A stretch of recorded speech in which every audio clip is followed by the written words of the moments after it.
à cette table ronde sur les fonds européens des leviers d'innovation.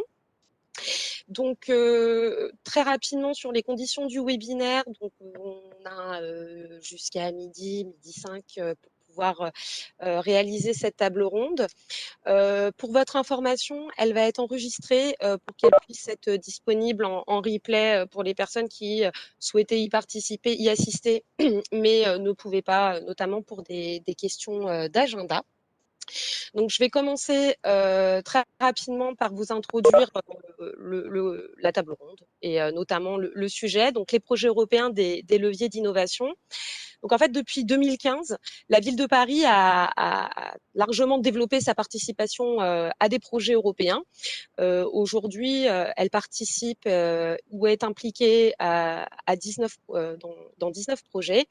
Donc cela a permis au service de piloter des expérimentations sur le territoire, de collaborer également à d'autres projets qui s'inscrivent dans de nombreuses politiques publiques municipales, que ce soit le plan climat de la ville de Paris, la stratégie de résilience, le plan de prévention du bruit dans l'environnement, les stratégies en matière de citoyenneté, d'inclusion, de mobilité, d'économie circulaire, également d'intégration des migrants, de qualité de l'eau et encore bien d'autres. Ces projets européens sont souvent vus à travers un prisme budgétaire, comme un moyen de cofinancer des expérimentations et parfois de conditionner leur réalisation. Mais ça reste une vision assez partielle en fait de l'opportunité qu'offrent ces dispositifs, compte tenu notamment de l'importance primordiale qui est donnée à l'innovation et au caractère innovant des projets par les autorités de gestion et les financeurs quand ils sélectionnent les projets et ensuite les soutiennent financièrement. Donc, dans cette table ronde et à travers le retour d'expérience de 3 projets menés à la ville, on va faire le point sur les effets leviers et les impacts de ces dispositifs en matière d'innovation, notamment dans la manière de concevoir et de faire la ville. Donc, je vais faire une présentation des intervenants. Donc, je suis Sophie Legrand, je suis en charge du développement des projets européens pour le compte de la ville de Paris et je travaille plus spécifiquement à la plateforme cofinancement de la direction des finances et des achats. Avec nous aujourd'hui, on a également Laurence Carcel, qui est l'ange gardien de la session, puisque c'est elle qui va s'occuper notamment d'enregistrer la session, mais également de recueillir les questions que vous auriez dans le cadre de cette table ronde et qui nous les posera au moment de l'échange sur les questions-réponses. Et puis, parmi les intervenants d'aujourd'hui, on a donc 3 intervenants. Donc, Raphaël Thiollier, qui est chef de projet Oasis au secrétariat général de la ville.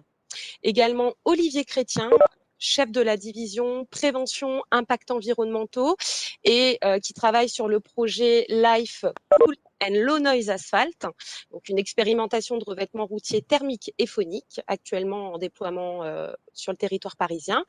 Et également Guylain Mercier qui travaille chez Paris et Métropole Aménagement, responsable ville durable et nouveaux services, et surtout, je dirais, personnage très important dans la mise en œuvre du projet Cordée sur la transition énergétique dans l'écoquartier de Clichy-Batignolles. Voilà. Donc, comme je vous l'ai dit, les questions seront principalement par chat, donc n'hésitez pas à les poser tout au long de la table ronde.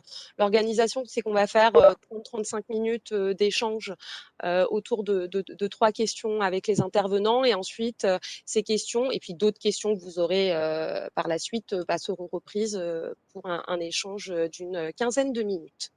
Voilà pour l'organisation. Je vais tout de suite passer la parole, et du coup je laisse Laurence réactiver les micros. Je vais passer la parole tout de suite à Raphaël pour qu'elle puisse se présenter, mais également présenter le projet sur lequel elle travaille. Bonjour à tous, donc je suis Raphaël Thiollier, je travaille effectivement à la ville de Paris au secrétariat général et je suis chef de projet Cours Oasis. Le projet des Cours Oasis, c'est un projet qui s'inscrit dans différents programmes et stratégies, notamment la stratégie de résilience parisienne, qui est une stratégie qui a été votée et adoptée au Conseil de Paris en 2017 et que vous pouvez trouver sur paris.fr si vous voulez en savoir plus. Mais c'est aussi un projet qui est cofinancé par un programme du FEDER, Fonds européen de développement régional, un programme qui s'appelle Action innovatrice urbaine. Et donc, le projet a été sélectionné à partir d'octobre 2018 et il se terminera normalement en octobre 2021, donc pour 3 ans. Ce projet cofinancé par les fonds européens, il concerne 10 établissements scolaires pilotes à Paris, 2 collèges, 4 maternelles, 4 élémentaires. Il regroupe autour de la ville de Paris un consortium de 5 partenaires, 2 laboratoires, 2 structures associatives et Météo France pour accompagner le projet et sa réalisation. Et c'est un budget total d'environ 5 millions d'euros. L'objectif de ce projet Oasis, pour faire très rapide, c'est l'idée de transformer, d'adapter les cours d'école pour les rendre plus adaptés aux challenges qui les attendent dans les prochaines années, que ce soit en matière d'adaptation au changement climatique ou encore en ce qui concerne le bien-être des enfants et le renforcement du lien social. Et tout cela passe aussi évidemment par une question d'éducation à l'environnement et au vivre ensemble pour les enfants.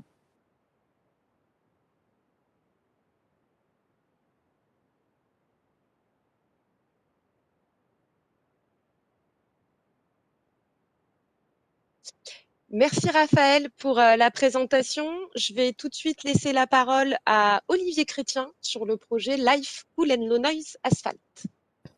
Oui, merci. Bonjour à tous. Donc Olivier Chrétien, comme l'a dit Sophie, je suis responsable de la division prévention des impacts environnementaux à l'Agence d'écologie urbaine. Donc c'est une division qui se focalise sur les questions de qualité de l'air, d'environnement sonore, de pollution des sols et de téléphonie mobile. Donc là, je vais vous présenter donc ce projet Life Cool and Low Noise Asphalt, qui est un projet d'expérimentation de chaussées phoniques et thermiques sur 3 sites parisiens.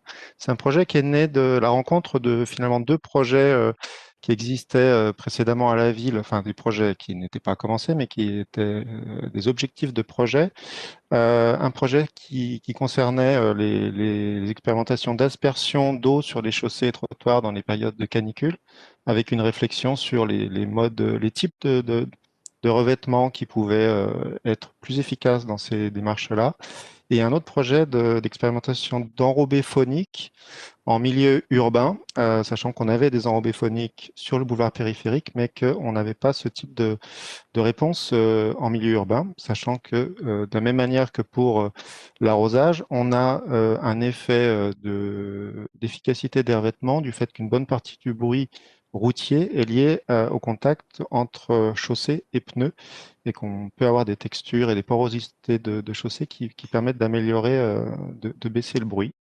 Voilà, donc derrière tout ça, idée d'expérimenter des enrobés qui soient à la fois efficaces sur ces 2 domaines et donc opportunité avec un projet LIFE européen d'avoir une expérimentation de différents types de chaussées, de revêtements de chaussées, avec les entreprises Colas et Eurovia, avec également Bruit Parif qui est là pour, en particulier pour l'évaluation au niveau phonique de ces revêtements, avec aussi un partenaire qui n'est pas dans le projet LIFE en tant que partenaire à part entière, mais qui nous accompagne, qui est l'Université Paris Diderot, le laboratoire interdisciplinaire des énergies de demain.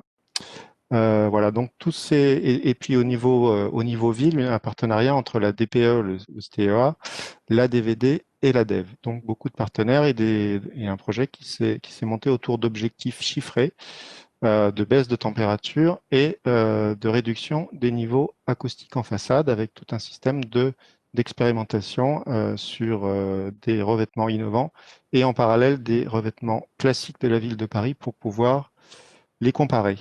Et donc, voilà, un projet concret, effectivement, puisque ce sont des dispositifs qui ont été testés depuis 2 ans et qui sont déjà en cours de mise en œuvre par la DVD au niveau de ces marchés de revêtements de chaussées pour une mise en œuvre assez rapide au niveau de la ville de Paris, avec un objectif qui est un peu contrarié par la crise actuelle, mais qui est de partager tout cela à l'échelle européenne et de pouvoir diffuser ce type de pratique à l'échelle de l'Europe.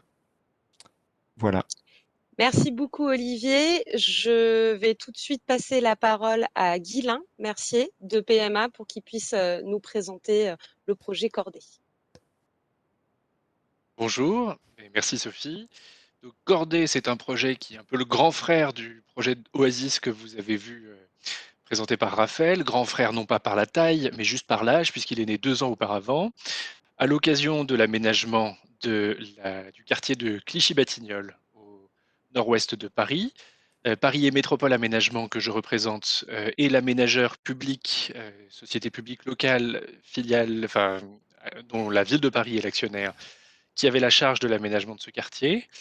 Et le projet Cordée est né dans cet écoquartier pour expérimenter de nouvelles voies, pour tenir les performances énergétiques de ce quartier qui avait été conçu sur le papier comme un écoquartier à la pointe de l'innovation, etc.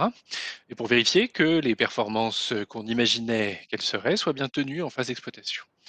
Alors on a mené différentes actions avec nos 4 autres partenaires que sont MBX, un cabinet spécialisé dans les smart cities, une autre ville, cabinet de conseil euh, en environnement, et puis le centre de recherche de Mines ParisTech. Des actions qui ont consisté à mettre en ordre et collecter de la donnée énergétique sur le secteur ouest de Clichy-Batignolles. Vous le voyez sur la photo à gauche du beau parc Martin Luther King et à droite du faisceau ferroviaire de la gare Saint-Lazare. De bâtir tout un ensemble d'outils de modélisation pour prédire et vérifier, optimiser les consommations et la production d'énergie dans le quartier. Et puis, on a été au contact des nouveaux utilisateurs de ce quartier, qui sont les habitants, leurs syndics, les exploitants, les chauffagistes, tous ceux qui arrivent dans un écoquartier qui ne savent pas forcément comment il fonctionne, pour les sensibiliser et pour les accompagner techniquement. Et on a testé ainsi la figure d'un acteur nouveau dans un quartier, le facilitateur énergétique. Et c'est un programme qui s'est achevé officiellement sur la partie du moins européenne en octobre 2019, mais qui trouve une vie nouvelle, enfin qui se poursuit en tout cas dans un cadre un peu différent, parce que la ville de Paris a créé avec les 4 autres partenaires une association pour poursuivre les travaux et pour examiner les modalités de la reproductibilité de l'expérience Cordée dans d'autres quartiers de Paris, aussi bien des quartiers neufs comme à Saint-Vincent-de-Paul, dont Paris Métropole Aménagement est l'aménageur aujourd'hui, mais aussi dans des quartiers existants. C'est un projet fini, mais pas tout à fait. Disons que la seconde phase de Cordée ne fait que commencer. Exactement. Merci Guylain. Alors, pour ces enfin, merci à vous trois d'ailleurs pour la présentation de vos projets. J'espère que voilà que tout ça va susciter l'intérêt et qu'on va pouvoir bien échanger à travers cette table ronde. Donc, désolé, le PowerPoint est un petit peu difficile parfois à faire passer. Alors, donc on est dans un cadre qui est Paris Innove. On a mis l'accent sur cette table ronde sur l'innovation. Donc là, je vais vous présenter très succinctement le déroulé. Donc, on va commencer par rentrer dans le vif du sujet en revenant sur les différentes innovations qui ont été développées dans chacun des 3 projets. Donc, chacun va expliquer, va revenir sur le caractère innovant de son projet et les innovations développées. On poursuivra ensuite sur l'effet levier qu'ont eu les fonds européens sur leur développement, sur le développement de l'innovation et la mise en œuvre de ces projets. Et enfin, on reviendra sur notre capacité, la capacité de la ville de Paris en tant que, je dirais, acteur de ce projet, à diffuser les innovations qu'on a pu tester et également à transformer les pratiques professionnelles.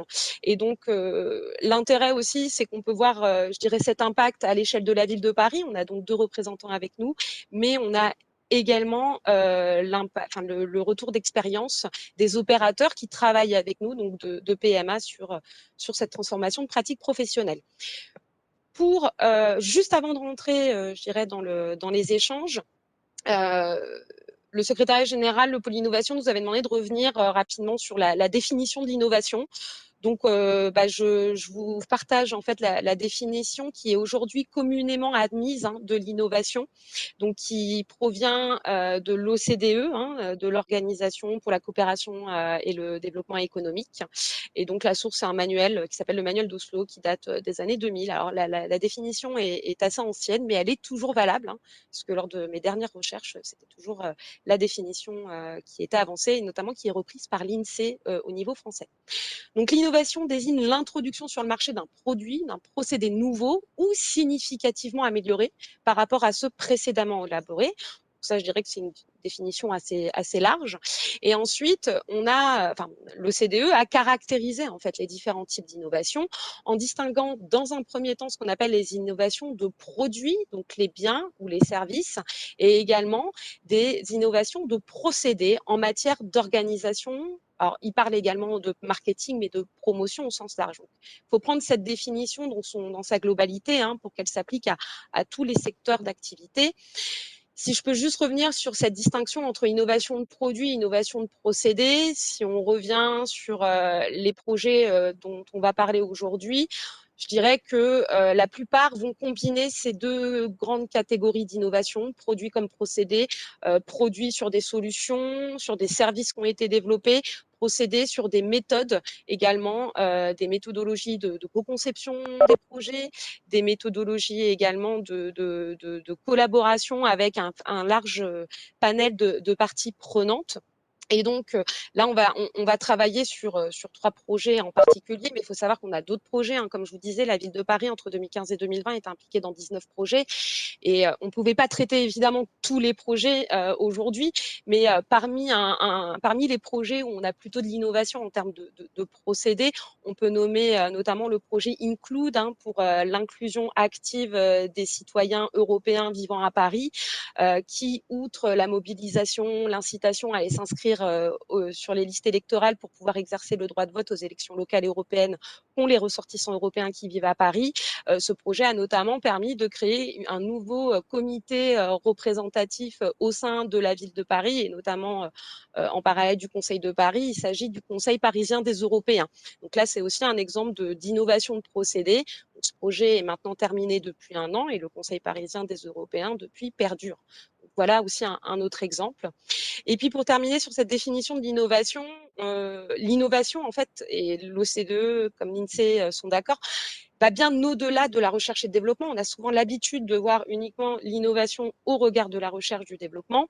Et là, en fait, on constate que l'innovation, en fait, n'est pas limitée aux laboratoires de recherche. Il englobe vraiment l'ensemble des utilisateurs, des fournisseurs, des consommateurs, que ce soit dans les administrations publiques, les entreprises ou les organismes à but non lucratif.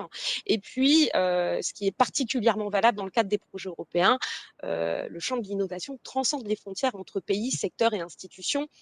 Alors, il est vrai que les 3 projets qu'on a choisis aujourd'hui ont des partenaires principalement français.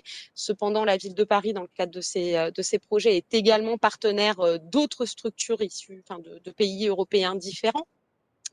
Et on voit également dans ces projets qui sont des projets collaboratifs qu'on n'est pas uniquement une administration qui fonctionne avec une autre administration, mais qu'on a souvent des partenariats qui sont riches, divers et variés, où on va impliquer à la fois des entreprises, des associations, des centres de recherche, des universités, et puis également d'autres administrations.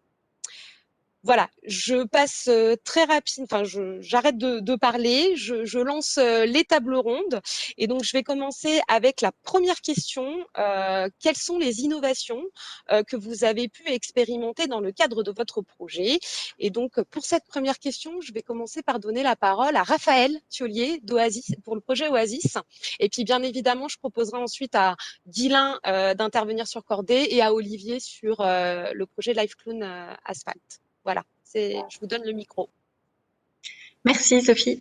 Alors concernant les innovations dans le cadre du projet Oasis, je vais insister sur 3 points. Le premier, c'est qu'en fait c'est un projet qui est co-conçu et ça c'est une dimension vraiment très importante du projet et qui fait partie, toute une première phase du projet.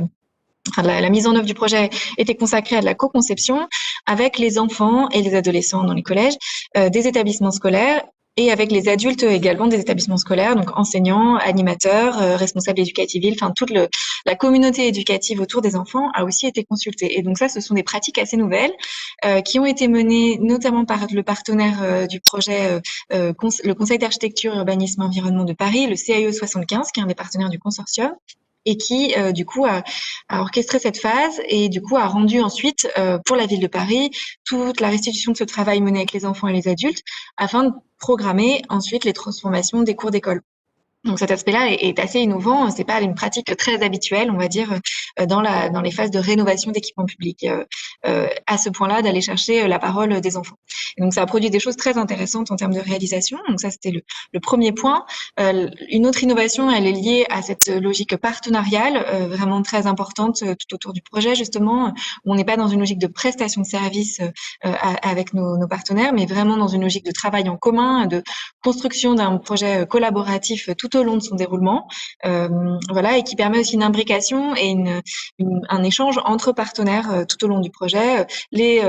Par exemple, les laboratoires, donc le LEED, laboratoire interdisciplinaire des énergies de demain, et le LIEP, laboratoire interdisciplinaire de l'évaluation des politiques publiques, mènent tout au long du projet, depuis le démarrage, une évaluation et se permettent de faire aussi, en tout cas en ce qui concerne par exemple le LIEP, sur l'évaluation des politiques publiques et l'aspect social du projet, des retours aux différents partenaires qu'ils ont pu observer pour permettre d'ajuster le projet. Et donc ça, cette logique très itérative du projet et d'ajustement progressif et de flexibilité autour du projet, du coup justement de pouvoir ajuster la mise en œuvre du projet en cours, quelque chose d'assez innovant il me semble et d'intéressant, et donc qui se construit grâce à cette logique partenariale intégrée très forte.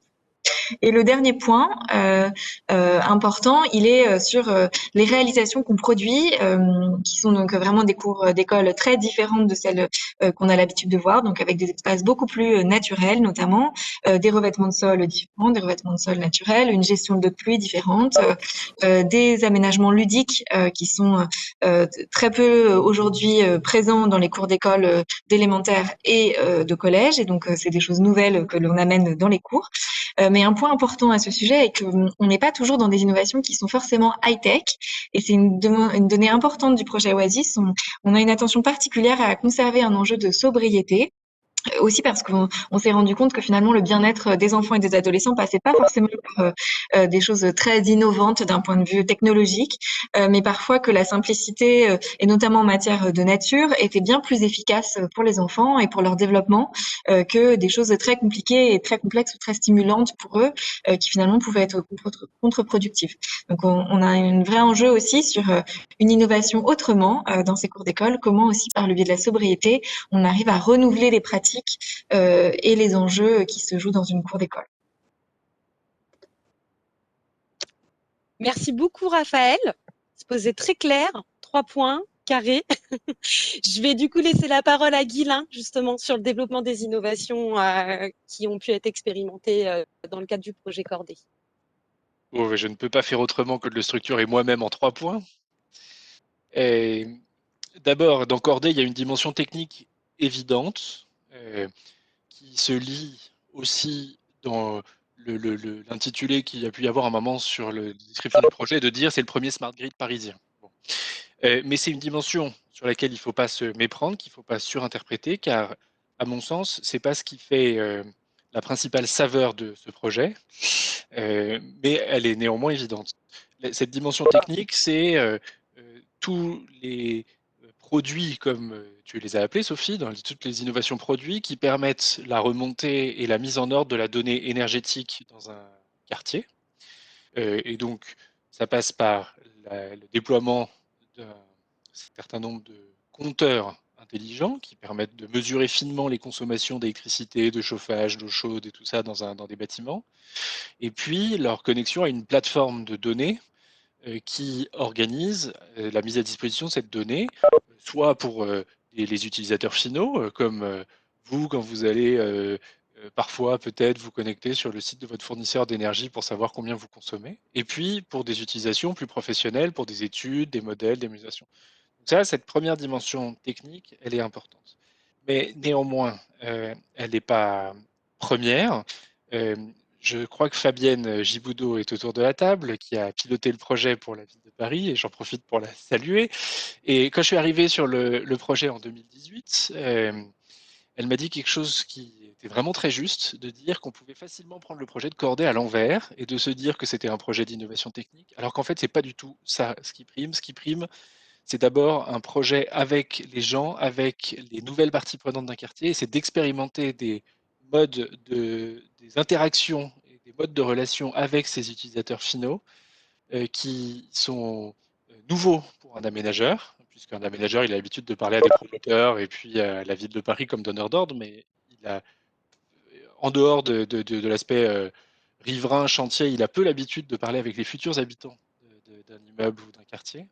Et donc, c'est de travailler sur cette interaction-là pour construire ensemble tenir ensemble une performance énergétique de quartier. De dire que la performance énergétique, ce n'était pas d'abord une question technique. Donc ça, c'était mon deuxième point, de dire que les interactions avec les utilisateurs finaux, les parties prenantes, et un projet de gouvernance énergétique, c'est vraiment la saveur principale de Corday.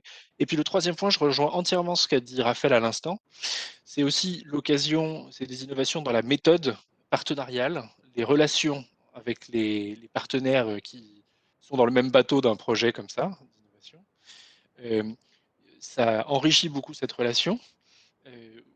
On a travaillé avec comme partenaires des institutions, des organismes qui étaient d'habitude nos prestataires, dont on était les donneurs d'ordre, et puis aussi avec la ville de Paris, qui est plutôt notre donneur d'ordre habituel en tant que concédant des concessions d'aménagement dont on est le concessionnaire. Voilà. Donc cette innovation-là, elle me paraît aussi très féconde de travailler avec des partenariats qui sont plus ouverts et, et plus intéressants que les méthodes de relations traditionnelles. Merci beaucoup, Guylain. Je laisse la parole à Olivier pour le projet Life Cool and Low Noise Asphalt. Oui, donc je viens de changer complètement ma présentation pour pouvoir la faire en 3 points, comme mes collègues. Non, plus sérieusement, donc effectivement, sur le projet Life, on s'est posé la question au départ. Comme je le disais tout à l'heure, on avait un projet qui était quand même déjà dans nos têtes avant de le présenter à l'Union européenne. Et donc, on s'est posé la question effectivement de l'innovation de notre projet. Et on s'est posé, je pense, la bonne question quand je vois la définition que tu as donnée, Sophie, puisqu'on s'est demandé si c'était un produit qui existait ailleurs et où on ne répétait pas des choses qui étaient déjà conçues, ou c'était vraiment la conception d'un nouveau produit. Et en vérifiant, on s'est rendu compte effectivement que c'était un produit qui n'existait pas ailleurs et qu'il fallait donc concevoir, avoir une nouvelle conception.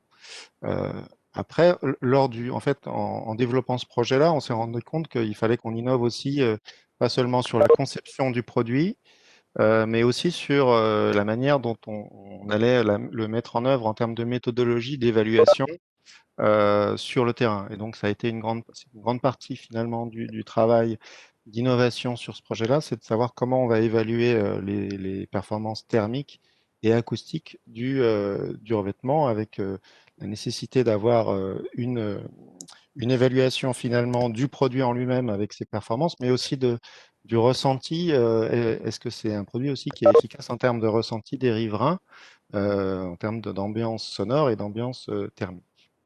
Voilà, donc finalement une innovation qui est pas seulement sur le produit, mais une innovation de, de projet. Finalement, comment on mène ce type de projet qui peut d'ailleurs être très utile derrière à d'autres projets d'expérimentation en milieu urbain dans ces deux domaines. Et puis, simplement, un troisième point aussi, c'est insister sur finalement l'aspect transverse du projet qui n'est pas innocent, parce qu'on a parlé tout à l'heure, innovation, c'est améliorer un produit, mais quand on améliore un produit sur une de ses caractéristiques, par exemple l'acoustique, on ne sera pas forcément raccord avec d'autres objectifs, par exemple thermiques dans ce cas-là, mais on a bien d'autres exemples en tête. Et c'est vrai que nous, à l'Agence d'écologie urbaine, on est très attaché à la performance environnementale finalement des projets, des procédures, des produits, etc. Et on voit souvent que l'innovation technique, elle n'est pas forcément porteuse d'amélioration en termes environnementaux. Donc c'est vraiment un sujet important que d'avoir cette vision un peu globale de l'innovation en tant que porteuse derrière de réelles améliorations, mais dans tous les domaines, et ne pas se focaliser trop sur un domaine technique. Donc, merci Olivier, Raphaël et Guilain pour votre témoignage, votre retour d'expérience. Donc, effectivement, là, je pense que déjà sur cette première question, vous avez bien pu illustrer la définition que j'ai présentée de l'innovation juste au démarrage, hein. On est à la fois sur des méthodes de travail, de co-conception, sur des dimensions techniques évidentes, hein, sur Cordée, sur Life Cool and Low Noise Asphalt, le projet et la méthode de travail, notamment avec les partenaires. Alors, je dirais partenaires externes à la ville de Paris et aussi partenaires internes. Je parle quand on collabore avec plusieurs directions. Donc, vous avez bien permis d'illustrer ce large panel de l'innovation et je vous en remercie. Je vous propose qu'on passe à la deuxième question. À savoir en fait en quoi les fonds européens ont eu un effet levier sur le développement de l'innovation dans votre projet. Sous-entendu, est-ce que sans ces fonds européens, sans ces exigences européennes, vous auriez fait exactement le même projet ou non? Est-ce que vous auriez développé plus ou moins d'innovation? Donc, on va changer les ordres de passage. Je vais proposer à Guilain de commencer sur cette question. Merci Sophie. Alors, tu as commencé par ça dans ton introduction en disant que quand on parlait projet européen, on parlait souvent sous de l'Europe, quoi, et financement européen et subventions. C'est vrai que la participation à un projet européen, il y a un effet levier financier incontestable. Dans le cadre particulier du projet de Cordée, ça a permis de financer une instrumentation technique, des compteurs, le système d'information, les serveurs et tout ça, qui n'était pas prévu initialement dans les projets de bâtiment, et donc de prendre en charge à 80% cette instrumentation complémentaire nécessaire pour le développement du projet. Mais donc le levier financier est incontestable, mais je dirais qu'il n'est pas, c'est pas le seul, et il y a quand même 20%, enfin là dans le cadre des actions innovatrices innovantes que les partenaires doivent mettre eux-mêmes. Et c'est pas peut-être le plus intéressant. Ce que j'ai trouvé aussi très incontestable avec la participation à un projet européen, c'est que ça engage dans la dynamique d'un projet avec un certain nombre de points d'étape incontournables, réguliers, presque trop réguliers. Enfin, quand on est dans la machine, on peut se dire que le nombre de livrables est impressionnant et ça peut être un peu lourd. Heureusement qu'on peut bénéficier de la présence bienveillante, toutefois ferme, mais constante de la ville et de Sophie en particulier, qui nous aide à passer à tous ces jalons avec succès. Donc le fait de s'astreindre à un mode de travail collaboratif dans un consortium avec un rythme, un calendrier, des échéances, c'est aussi un vrai effet de levier. Et puis, ça apporte aussi une reconnaissance et une visibilité sur des projets européens sur des thématiques similaires qui se font à l'échelle européenne. Alors, Olivier l'a dit, le contexte actuel avec une mobilité un peu entravée fait que les déplacements ne sont pas aussi simples et les mises en relation moins évidentes. Mais c'est une dimension qui me paraît tout à fait essentielle dans la participation à un projet européen. Donc voilà, il y a ces trois leviers-là, levier financier, levier rythme et calendrier pour faire advenir des projets euh, dans un temps finalement assez court. Et puis la mise en réseau et mise en relation avec des organisations qui travaillent sur des thématiques proches et la capacité à s'inscrire dans des réseaux qui nous dépassent, quoi. Voilà. Merci beaucoup, Guilain. Je passe cette fois-ci la parole à Olivier Chrétien pour Life. Oui, merci Sophie. Donc, effectivement, je partage complètement ce qui vient d'être dit sur le levier financier qui permet aussi d'accélérer un projet qui aurait eu peut-être beaucoup de mal à trouver des financements sans ce petit, même si derrière il y a quand même des financements à trouver, mais ça donne certainement un coup d'accélérateur à des projets d'innovation. Voilà, donc une innovation qui est rendue possible finalement via le financement. Et derrière, une méthodologie aussi qui est un petit peu lourde, hein, on peut le dire, qui oblige à vraiment réfléchir sur son projet bien en amont, de bien déterminer comment on va avancer et comment on va un petit peu avoir des indicateurs de réussite du projet qui sont, en tous les cas, sur notre domaine qui était vraiment de l'expérimentation d'un produit avant sa mise en œuvre peut-être plus généralisée, qui était une contrainte qui était finalement très, très bénéfique lorsqu'on regarde la manière dont le projet se déroule parce que voilà, ça permet réellement d'avoir une méthodologie solide et ça permet aussi de progresser en termes finalement d'innovation, on peut le dire, hein, sur cette partie-là de suivi et d'évaluation des projets. Et puis ça permet avec justement ce coup de pouce financier de vraiment développer cette partie d'accompagnement. Alors, et en termes d'évaluation, je viens de le dire, mais aussi en termes de communication, de dissémination. Alors, ça permet effectivement d'établir des contacts via, par exemple, comité scientifique, un comité des parties prenantes.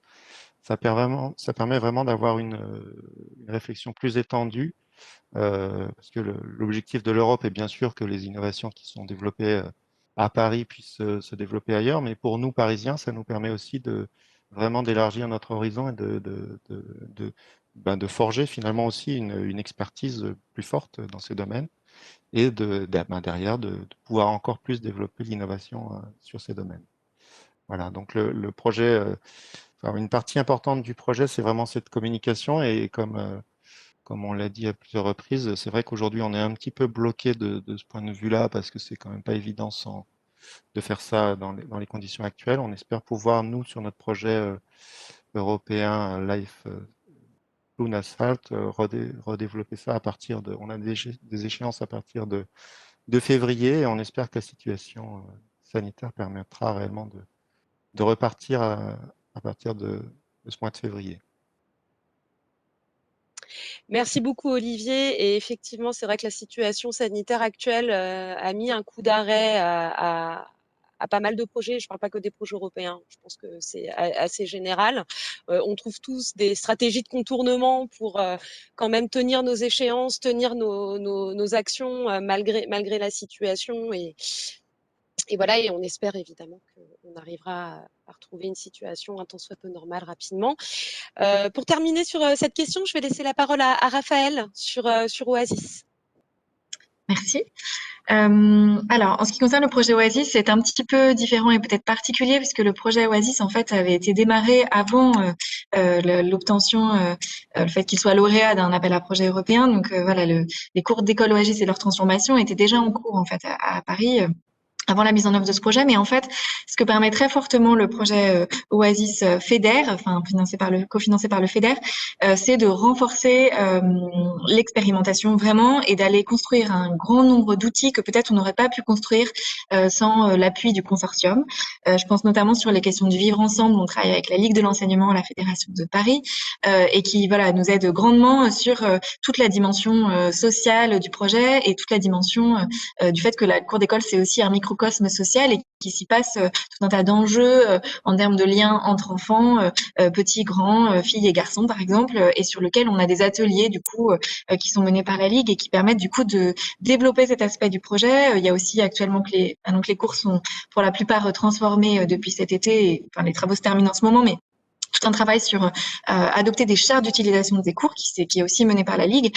Et donc voilà, ça c'est un des exemples de ce que a permis aussi le projet européen, ce qu'on n'aurait peut-être pas forcément développé, eu le temps de développer avec un projet uniquement Ville de Paris. Donc ça c'est voilà une dimension importante du projet et des leviers, ce qu'a permis le levier européen.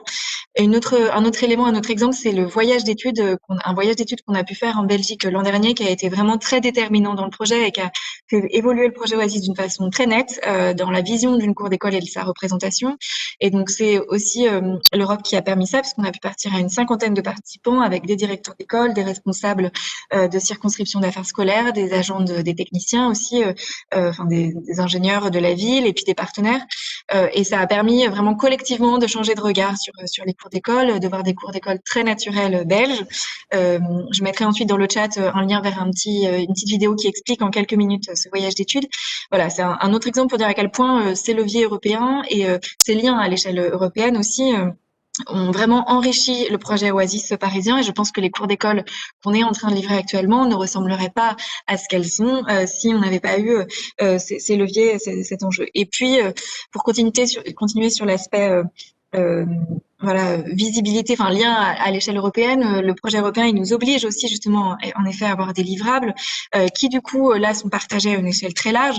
L'enjeu de l'Europe, il n'est pas de transformer ces 10 cours à Paris, mais il est de transformer 10 cours à Paris et d'en produire les outils pour leur réplicabilité. Donc que ce soit pour les autres écoles parisiennes, puisqu'à Paris, il y a 770 établissements scolaires, que ce soit du premier degré ou collège, puisque Paris étant ville et département, elle gère aussi les collèges. Donc on a encore du pain sur la planche pour les transformer tous. Mais du coup, il y a aussi un enjeu très fort de lien à l'échelle européenne, en particulier avec la ville de Barcelone dans le cadre du projet Action innovatrice urbaine du FEDER, puisque Barcelone a un projet un peu similaire également sur une dizaine de leurs cours d'école. Donc voilà, avec qui on a beaucoup de liens, on partage des outils, des projets, l'état d'avancement. Voilà, c'est très intéressant et enrichissant pour le projet parisien de se nourrir d'expériences ailleurs. Et donc voilà, l'Europe, pardon, la cloche de l'hôtel de ville au-dessus de moi. Voilà, j'attends que ça va être bientôt fini. Voilà, cette dimension européenne permet d'avoir à la fois des retours d'expérience d'ailleurs et puis de diffuser à une échelle large, puisque c'est une des attentes de l'Europe vis-à-vis du projet, cette diffusion des outils que l'on est en train de construire. Merci beaucoup, Raphaël. Donc, ce que je retiens de vos 3 interventions en synthèse rapide, parce qu'il faut qu'on passe à la troisième question, puis surtout qu'après on réponde aux questions des participants. Donc, levier financier incontestable, ça, je pense qu'on est tous d'accord. Ça implique de la rigueur en termes de définition de projet. Effectivement, il faut que tout soit clairement défini au moment où on dépose le dossier de candidature. En termes de calendrier, donc il faut être en capacité de savoir quand est-ce qu'on va démarrer, quand est-ce qu'on va devoir terminer. Et ces phases de reporting et de livrable à produire permettent de rythmer et de cadencer en fait l'avancement du projet, et donc de travailler dans un cadre bien déterminé.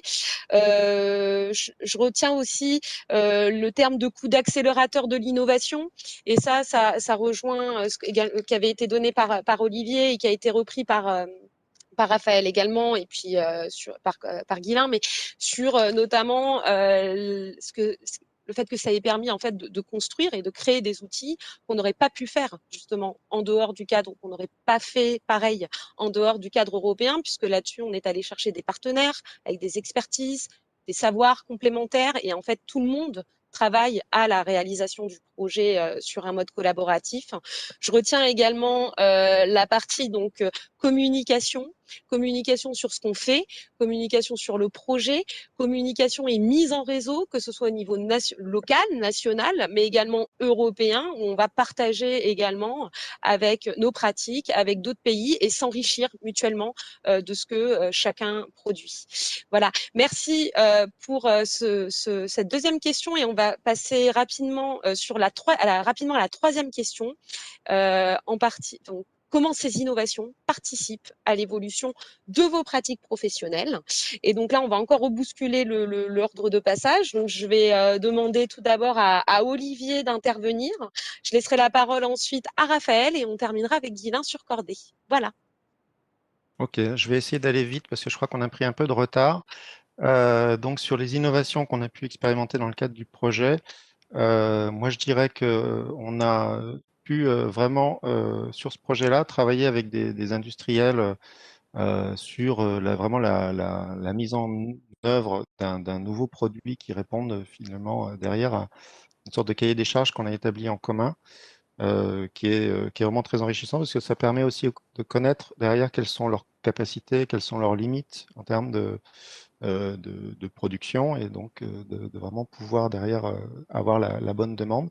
Et donc c'était d'autant plus intéressant qu'on a à la ville de Paris le laboratoire des matériaux qui est, qui a une expertise dans ce domaine, et c'était intéressant de voir une administration qui a quand même voilà, la relation avec l'industriel n'était pas asymétrique, c'est-à-dire qu'on avait des compétences aussi niveau ville qui permettent vraiment d'avoir des échanges enrichissants avec les industriels, qui n'est pas seulement une relation client-fournisseur. Donc voilà, premier point. Et puis derrière, ça nous a permis aussi mais je l'ai déjà dit, donc je vais aller vite là-dessus, mais de travailler à plusieurs services de la ville sur des objectifs qui étaient au départ différents et de les rassembler dans un même projet. Donc ça, c'est très riche en termes c'est une sorte aussi d'innovation hein, dans les méthodes finalement. Et puis, il y a les structures des projets, comme ça a été déjà dit par mes collègues, avec des comités de pilotage, des comités techniques, des comités scientifiques, qui permettent aussi d'avoir un suivi d'un projet opérationnel tel que Clown Asphalt qui soit réellement efficace et riche. C'est un petit peu contraignant, mais c'est très riche en termes d'échanges. Olivier, si je peux me permettre, tu Oui, avais également à plusieurs reprises souligné le point de l'évaluation de ces oui, projets et notamment le fait que justement cette obligation d'évaluation des performances est quelque chose qui est aussi dans nos projets est aussi quelque chose qui commence à rentrer à la ville sur les autres expérimentations qui ne sont pas forcément menées par les projets européens, mais qu'on ait moins un résultat sur l'intérêt et sur la pertinence des solutions qu'on développe en réponse aux oui, besoins qu'on avait j'en, définis.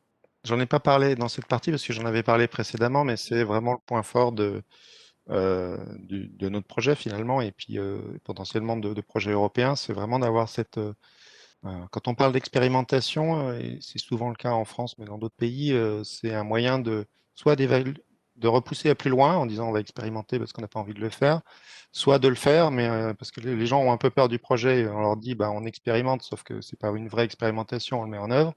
Là, on est sur une vraie démarche d'expérimentation qui, je pense, est très satisfaisante pour un ingénieur, et je pense que ça peut être la même chose dans les domaines non techniques. C'est vraiment très satisfaisant de mettre en œuvre une vraie expérimentation et de pouvoir derrière soit développer ou ne pas développer, mais en ayant vraiment des arguments techniques qui sont solides. Merci Olivier, je laisse la parole à Raphaël. Merci. Alors, en termes de pratiques professionnelles et de leur évolution, le projet Oasis, il est assez large et du coup, il concerne plein de différents métiers qui sont amenés à évoluer. En premier lieu, sur la rénovation des cours qui est vraiment différente de ce qu'on faisait auparavant quand on rénovait une cour d'école. En termes techniques, voilà, elle bouscule des pratiques ancrées depuis longtemps, notamment avec la déminéralisation, la perméabilisation des sols, voilà, qui change la façon dont on voit la cour d'école et dont on la transforme et dont on l'aménage.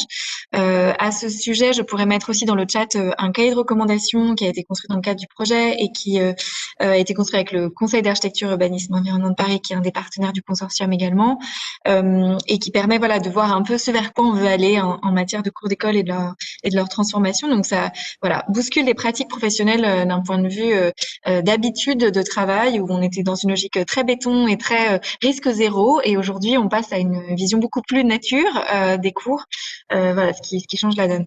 En termes pédagogiques, du coup, cette place importante de la nature, elle change aussi évidemment des pratiques, et nous, on essaie de pousser et développer clairement les enjeux autour de l'apprentissage à l'extérieur, que ce soit utiliser la nature dans les apprentissages académiques, mais aussi la notion de jeu libre et de plus grande mobilité, motricité des enfants, notamment pour les plus petits dans un espace naturel.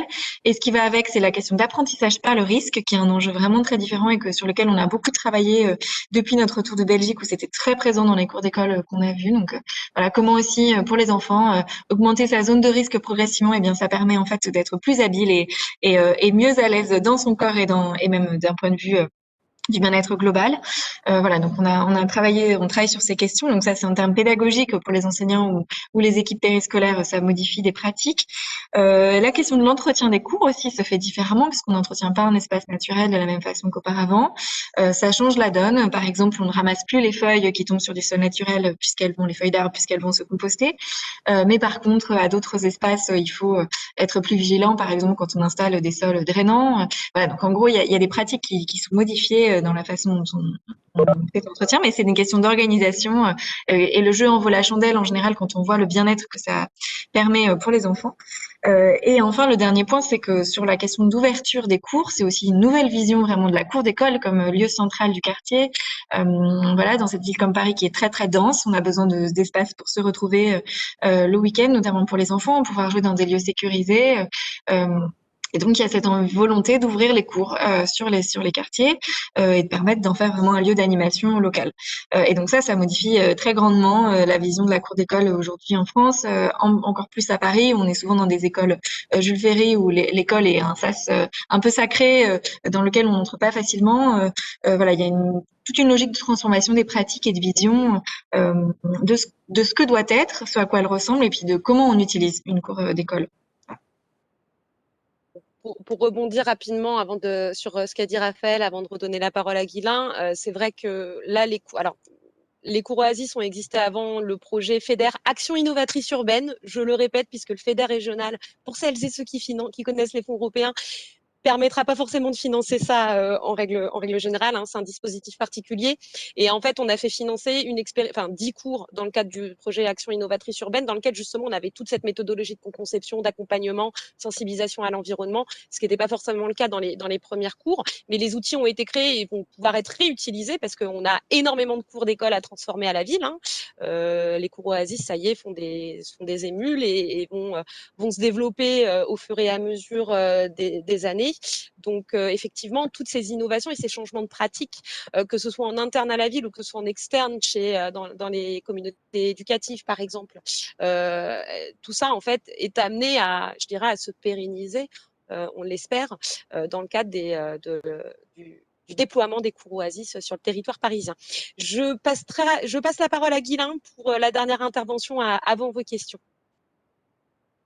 Oui, je vais faire assez court. Je voulais d'abord dire à Raphaël que cette évolution des pratiques sur les cours d'école, nous, on s'est beaucoup nourri d'Oasis sur le quartier Saint-Vincent-de-Paul, dans le 14e, là, la ZAC dont on s'occupe beaucoup aujourd'hui, et que l'équipement scolaire mutualisé, gymnase, crèche, école, que l'on construit en maîtrise d'ouvrage, il a une cour totalement ouverte sur le reste du quartier, mutualisée la nuit, et que c'est vraiment très précieux pour ça. Moi, je vais juste concentrer mon intervention là sur la transformation du métier de l'aménageur et de quelle manière la participation à un projet européen comme Cordée a contribué à ça.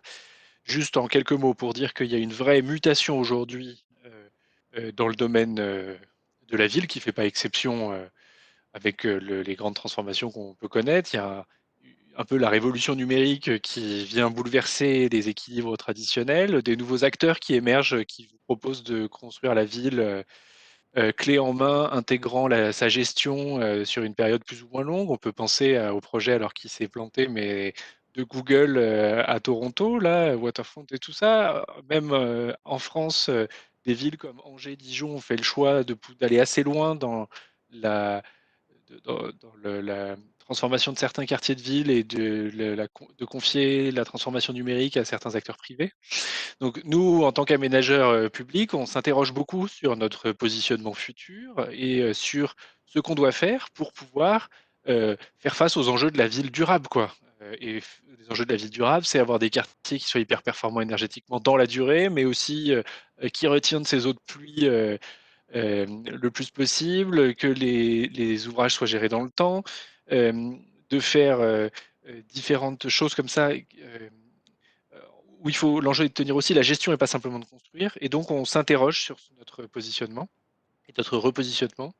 Et la participation à un projet comme Cordée, ça permet de tester, en limitant la prise de risque financière, puisqu'il y a le levier financier européen dont on a parlé, des nouvelles postures, des nouvelles pratiques, de voir si ça fonctionne ou si ça fonctionne pas. Et donc là, dans Cordée, ce qu'on a testé, c'est de voir est-ce qu'il y avait un sens pour un aménageur à se positionner comme facilitateur énergétique à l'échelle d'un quartier, et donc d'aller au-delà de son métier traditionnel qui est de faire des espaces publics et de vendre le foncier pour que des bâtiments puissent s'y construire, et de s'impliquer davantage dans la gestion. Et l'expérience de Corday, elle nous a appris beaucoup de choses, qu'il y avait des choses qui étaient possibles et d'autres qui n'étaient pas possibles, et on les a injectées dans nos nouvelles opérations, là, à Saint-Vincent-de-Paul, où on teste la figure d'un gestionnaire de quartier qui aurait, au nombre de ses missions, des missions de facilitation énergétique, de vérifier que le quartier fonctionne bien dans ses premières années et tout ça, mais en se limitant pas à la question de l'énergie, mais en intégrant d'autres thématiques, la collecte séparative des urines, le- le- la gestion des eaux pluviales, la gestion des déchets, le tri sélectif, etc. Voilà. Donc pour nous, c'est vraiment majeur comme évolution de nos pratiques professionnelles. Merci beaucoup, Guilain, pour cette très bonne démonstration, justement, de l'infusion de ce qu'on expérimente dans ces projets, ensuite dans les nouvelles pratiques professionnelles. Je vais arrêter le partage du diaporama, surtout pour laisser la place à vos questions, parce que, alors, j'ai pas vision sur tout le chat, Laurence là, plus que moi, et je crois qu'il y a quand même quelques questions qui ont été posées. Laurence, je peux peut-être te laisser les poser, et puis on voit à qui. Enfin, on voit ensuite parmi les intervenants qui souhaitent répondre. Oui, Voilà. oui, bien sûr. On a un petit peu de retard, on va se laisser quand même 10 minutes pour répondre à vos questions en espérant qu'on arrive à toutes les traiter. Oui, de nombreuses questions en effet. Une question, enfin 2 questions sur le sujet de la valorisation. Est-ce que l'Europe favorise la valorisation des projets qu'elle finance et comment? Et une question sur la valorisation auprès des Parisiens. Comment valorisez-vous l'innovation expérimentée auprès des Parisiens? Ce sont 2 questions distinctes que je me permets de rapprocher sur la Alors, valorisation. donc la première question, c'est juste pour de reprécision, parce que j'essaie de les voir dans le chat, mais j'arrive pas forcément à tous les retrouver. Est-ce que tu peux juste répéter la première, s'il te plaît? Oui, c'est sur la valorisation par l'Europe, en fait, sur est-ce que l'Europe favorise la valorisation des projets qu'elle finance et comment? D'accord. Voilà. Et la deuxième question sur la Auprès des, valorisation, c'est auprès comment des Parisiens. valorisez-vous l'innovation expérimentée auprès des Parisiens? Très bien. Alors, sur la partie européenne, qui souhaite Bon, répondre? Allez. juste, on peut dire que c'est quand même au cœur de chacun des projets. Il y a toute une partie, alors des work packages, comme les appellent nos amis coordonnateurs, donc c'est-à-dire du programme de travail d'un projet qui est consacré à cette dissémination, valorisation auprès des autres collectivités, et tout ça. Donc, enfin, c'est même un incontournable lors du montage de projet de prévoir des modalités de dissémination et qui sont financées par le projet européen comme une activité à part entière, quoi. Ça, pour cet aspect-là, Sophie, tu peux compléter, bien sûr. Oui, non, effectivement, ça fait partie des exigences du financeur. Pour nous accorder son soutien financier, il nous demande de communiquer tout au long du projet. Il nous demande également de communiquer auprès des usagers. Donc après, je vais peut-être laisser la parole à Raphaël et à Olivier là-dessus, sur leur projet, et également de disséminer et de faire en fait, d'aller, je dirais, faire part de notre expérimentation et de ses résultats, que ce soit à l'échelle nationale, mais également à l'échelle européenne. Et donc, ça fait partie des exigences des financeurs quand on soumet un dossier de demande de subvention. Voilà. Sur la partie plus auprès des publics parisiens, Raphaël, Olivier, vous avez Bah, voilà, des réponses? de notre côté, on a communiqué un petit peu au départ et on s'est rendu compte d'ailleurs que c'était un sujet qui intéressait beaucoup nos politiques aussi et les journalistes, enfin tout le monde finalement, l'environnement sonore et thermique, c'est quelque chose de concret qui plaît. Aujourd'hui, on a assez peu communiqué parce qu'on souhaite un petit peu finaliser notre partie évaluation avant de pouvoir retourner sur une communication de proximité. Et on va dans un premier temps communiquer avec les riverains réellement des expérimentations, avoir leur retour pour pouvoir derrière avoir une communication plus globale. On est un peu bloqué en ce moment, c'est un peu compliqué d'aller faire du porte-à-porte ou d'aller, voilà, parce pour avoir la réaction, là, on va être obligé vraiment d'aller sur place et d'interviewer les gens finalement. Euh, Chose qu'on peut pas faire en ce moment, mais on souhaite vraiment le faire dans les semaines qui viennent, en espérant que la situation s'améliore. Merci Olivier. Raphaël, tu as peut-être des choses à rajouter, parce que la valorisation auprès Oui, des Parisiens aussi, c'est le cœur du projet.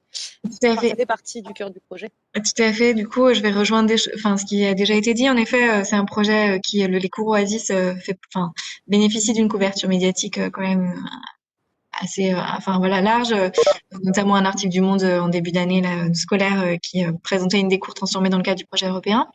Et puis après, on a des newsletters et un certain nombre d'outils en ligne qui sont renvoyés voilà, assez largement, entre autres aux parents d'élèves des établissements concernés. Voilà. On aimerait pouvoir être plus en proximité et même là, ce qui était très dommage, c'est qu'avec la situation sanitaire, on n'a pas pu faire réellement visiter les cours aux parents d'élèves ils n'ont pas le droit de rentrer dans les établissements scolaires. Voilà, on espère que progressivement, la situation s'améliorant, on puisse continuer cette présentation aux Parisiens plus largement. Puis après, les cours seront ouvertes, c'est tout l'enjeu. Donc là, ce sera l'objectif justement de faire en sorte que les Parisiens puissent s'approprier ces espaces.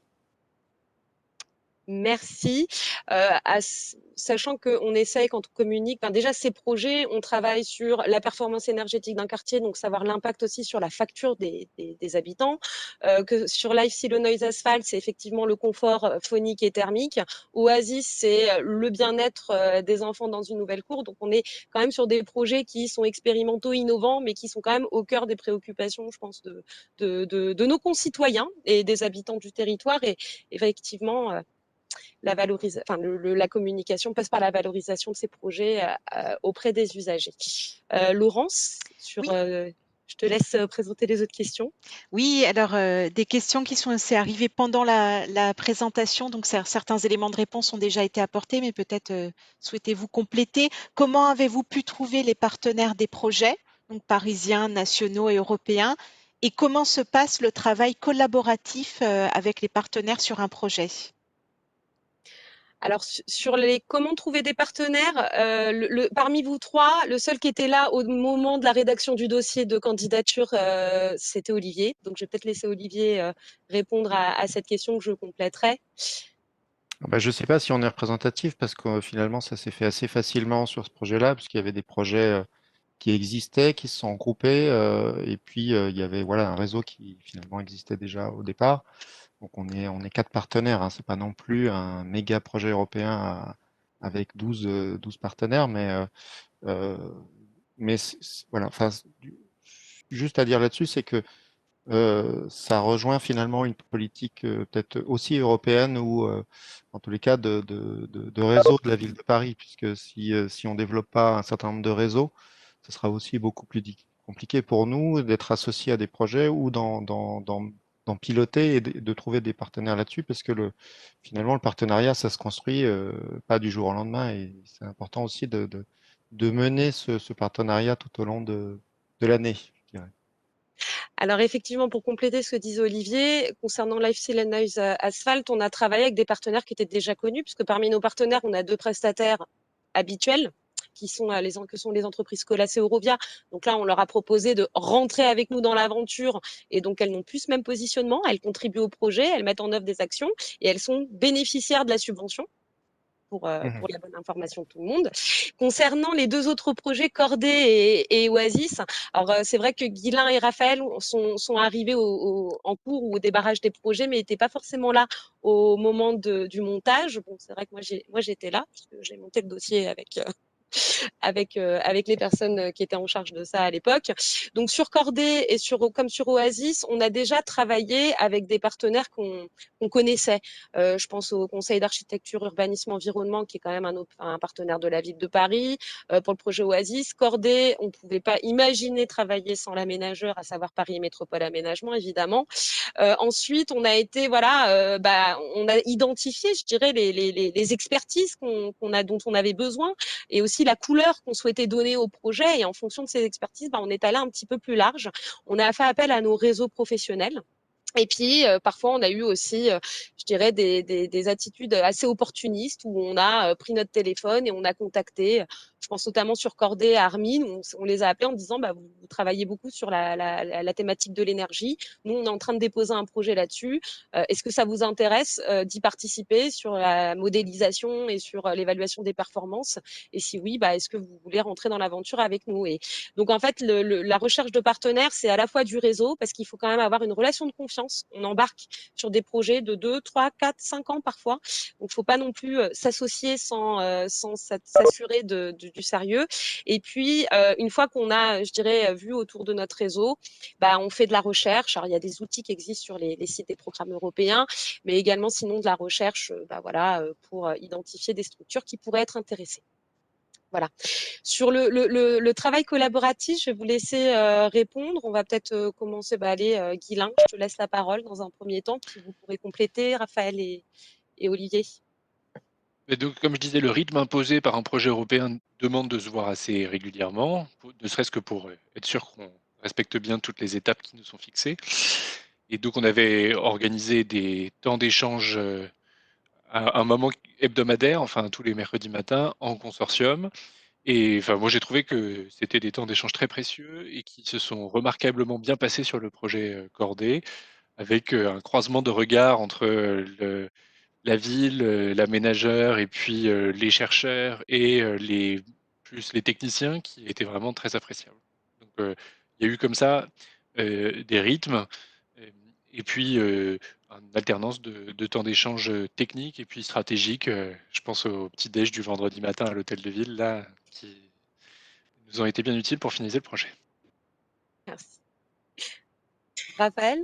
Oui, côté Oasis, on a une régularité moins importante, enfin moins dense de réunions, voilà, en tout cas très régulières. On a des comités de pilotage tous les 3 mois à peu près qui permettent de faire le point sur les projets. Par contre, on a très régulièrement des temps d'échange, soit bilatéraux, soit trilatéraux, je sais pas comment le dire, avec 2 partenaires, parce qu'en fait le projet travaille sur des multiples sujets. Et donc, par exemple sur les enjeux de pédagogie et de formation, des acteurs éducatifs, le CAE et la Ligue de l'enseignement sont clés. Donc, en fait, on se fait des temps, on a pu avoir des temps d'échange pour préparer les moments de formation à destination des équipes éducatives.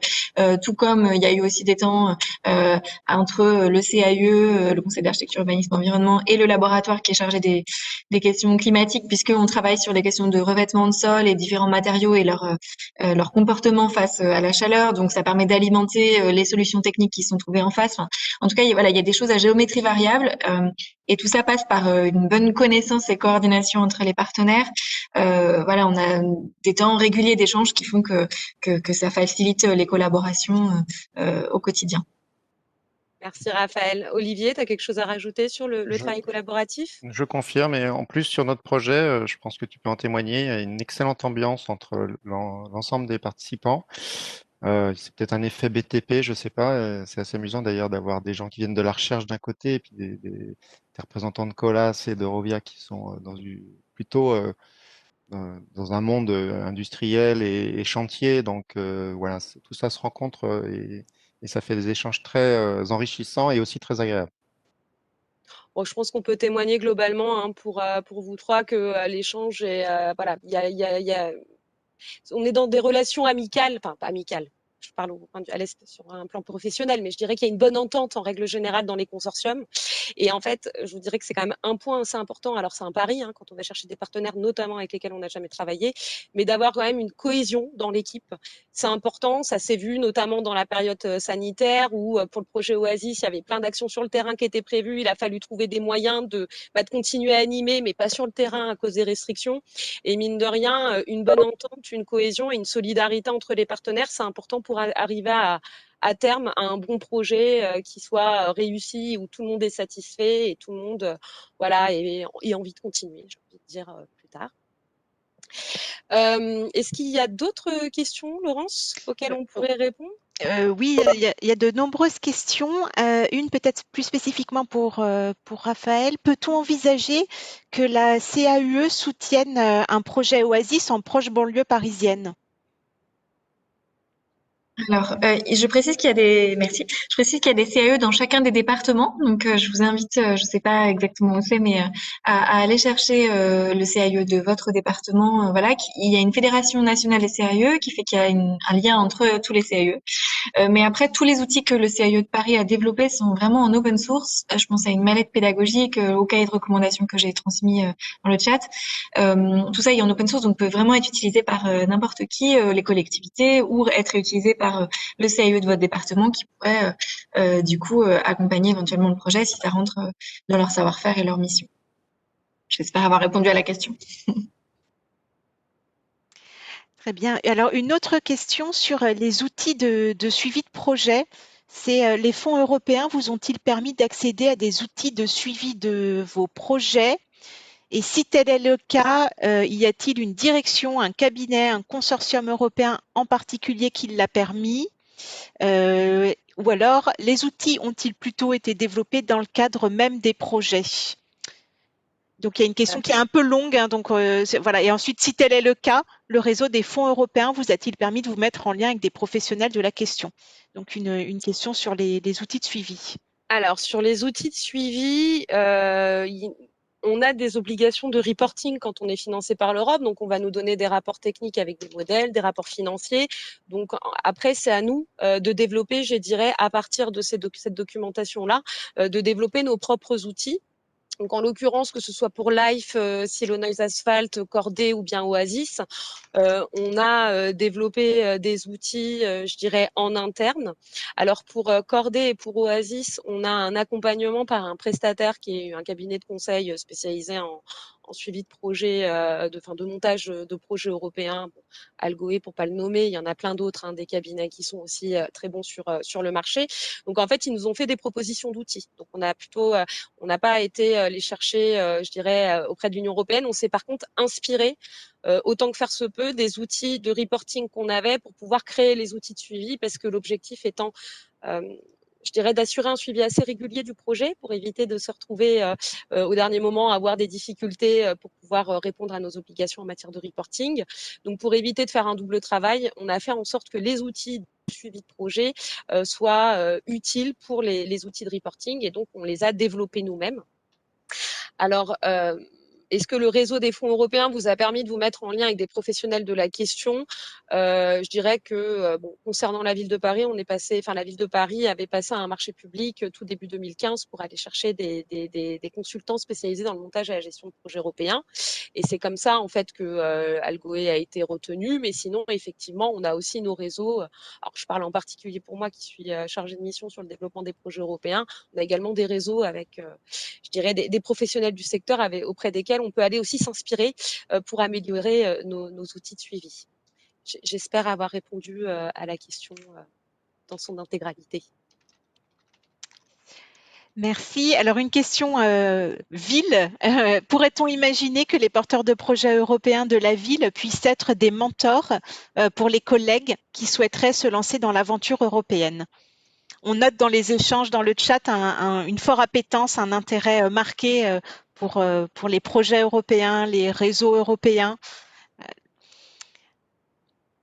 Je vais peut-être laisser la parole aux principaux. Alors, pour moi, me concernant, je suis chargée de mission sur le développement des projets européens, donc évidemment que je suis à la disposition de toutes celles et ceux qui souhaitent se lancer. Alors je dirais dans la limite de mes capacités aussi, hein, parce qu'on a pas mal de projets, mais en tout cas, moi, je suis là pour faire l'accompagnement, expliquer comment ça fonctionne, quelles sont les règles, quelle est l'ingénierie derrière, qu'est-ce que ça implique. Donc tout ça, je dirais sur les aspects projets européens purs, je suis à la disposition évidemment de tout le monde.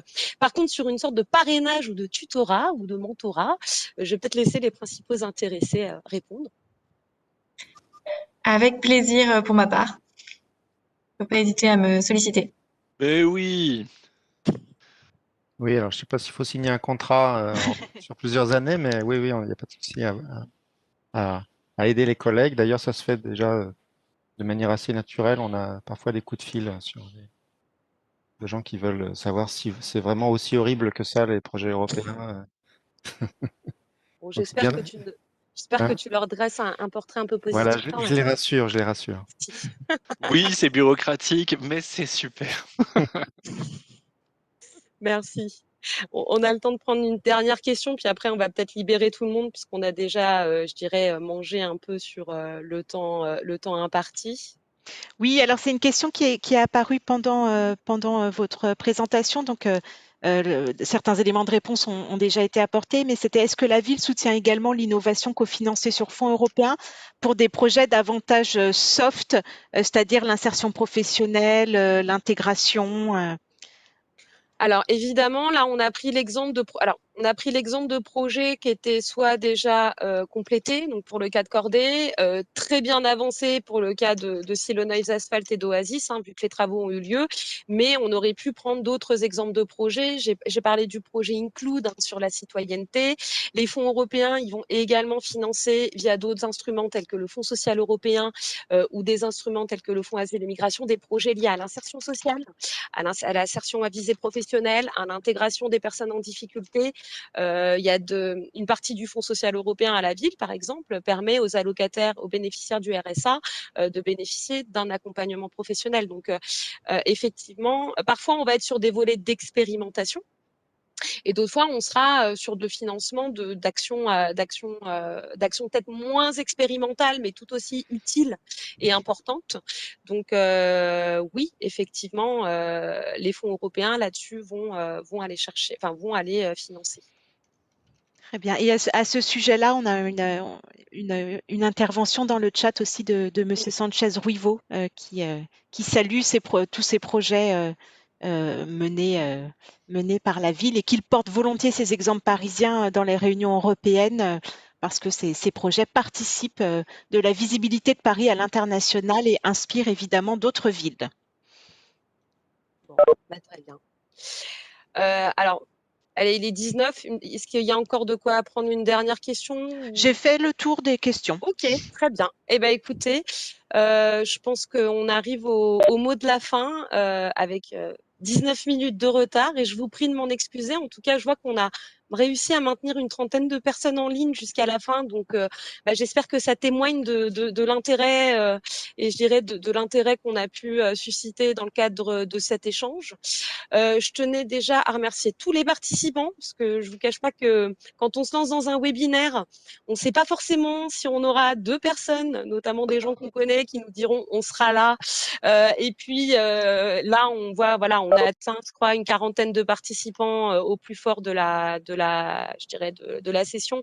Et honnêtement, merci parce que c'est pas forcément, voilà, très évident de se lancer là-dedans quand on ne sait pas si on aura beaucoup d'audience. Donc merci aux participants. Merci beaucoup aux intervenants parce que voilà, c'est vos témoignages qu'on donnait corps à cette table ronde et je vous remercie également de tout le temps que vous m'avez accordé pour la préparation. Et puis, je remercie également Laurence, notre ange gardien, qui m'a permis de me focaliser sur la table ronde et qui a géré toutes les autres, je dirais, modalités de ce webinaire. Donc, voilà, merci à toutes et à tous. On espère voilà, vous avoir donné, je dirais, l'envie peut-être de vous lancer. Alors, pas forcément en coordinateur, mais au moins de participer à des projets qui pourraient être coordonnés par d'autres structures, à des projets européens, à aussi avoir envie de développer l'innovation dans ce que vous faites, dans votre périmètre d'intervention. Et je le répète encore, hein, pour ce qui concerne les projets européens, la plateforme cofinancement de la direction des finances, moi et l'équipe, hein, on est à votre disposition pour vous renseigner. Voilà. Merci à toutes et à tous. Merci, bonne journée à tous. Bonne journée, puis bon Merci. appétit. Merci, bonne journée.